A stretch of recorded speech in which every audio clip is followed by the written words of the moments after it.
The movie was incredible last night. Hubble was just too big to take it all in, and I thought about it all night.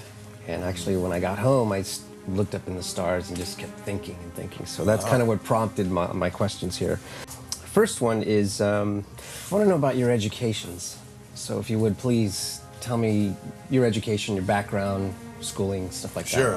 I grew up in Long Island, just outside New York City, and went to the public elementary and high school, and John Street Elementary and Cary High School, and then was fortunate enough to get to go to Columbia University in New York City, and worked for a couple of years after that, and then was lucky enough to get a chance to go to graduate school at MIT. And it took me 6 years to get through that thing up there. My experience up there, which was wonderful, great place to be educated. And then I had to go to work after that. I think Carol had just drew the line there, said, "Hey, come on, get a job." I grew up in Toronto, Canada.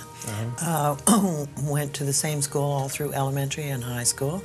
And from there I went to the Ontario College of Art. And then immediately went into the film business as an assistant film editor, and that was my background, was film editing. Bravo. Next question. Why space? Why is space your career? I mean, did you know this was going to? Did space pick you? Or when I was a little boy, I was born in 1962, so I was 6 going on 7 when Neil Armstrong walked on the moon, and that really, the two things were going on in 1969 in New York, in my little world. Neil Armstrong walked on the moon, and the Mets won the World Series. And more or less set my two passions. I'm a big baseball fan, and I love space when I was a little guy. And that just really caught my imagination and never let go. And it followed me for my whole life. And when I got to high school, I was a high school student, didn't know what was going on. And even in college, I knew I liked engineering. At least I knew I liked math and science better than some of the other subjects. I liked the other subjects too, but I enjoyed doing my math homework more than the other subjects, I guess. For whatever reason, I studied engineering and worked for a couple years, and then decided that, what was I going to do? I had an opportunity to go to graduate school, and I thought about the little kid interest, dream I had of getting involved with the space program. I didn't know if I could be an astronaut. I had no idea what that would even take at that point. But I decided I wanted to at least pursue a job with the space program. To me, it was something that I thought had a real purpose with it, and it would be fun to be involved with and exciting, and I have not been disappointed. It's a great group of people to work with, and we do it not for the money, unfortunately, but we do it because we really love what we do, and it's a great place to go to work, to be a part of that. The whole program is just really an honor. A lot of fun. So your passion, right? It's my passion. Yeah, that's what you got to tell your college group, right?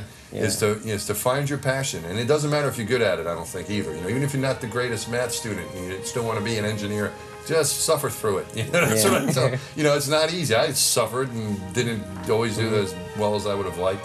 But I think you've got to have a passion. Anything you choose is going to be difficult. Yeah. And there's always going to be someone that's better. So you might not be the best at it, but if you have a passion for something, then that really, I think, is what leads you to happiness. Is identifying and being true to yourself.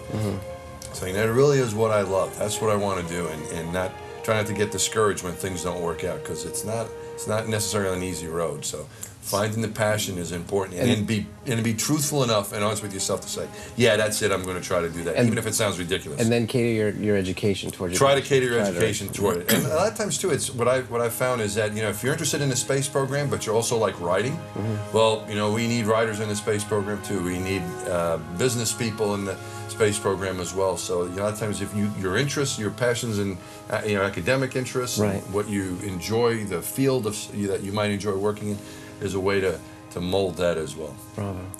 Tony? And why did you choose space to make a movie?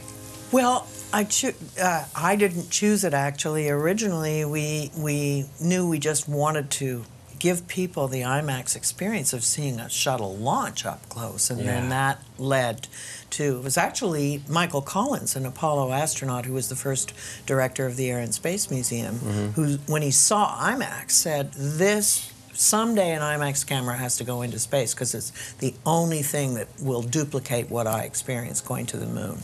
And it took us 10 years from when he said that to actually get a camera on the shuttle. But one of the wonderful things about being an IMAX filmmaker is it's not just the passion for the process of making films, but each one is an education. You're so immersed in the subject matter. We've made underwater 3D films.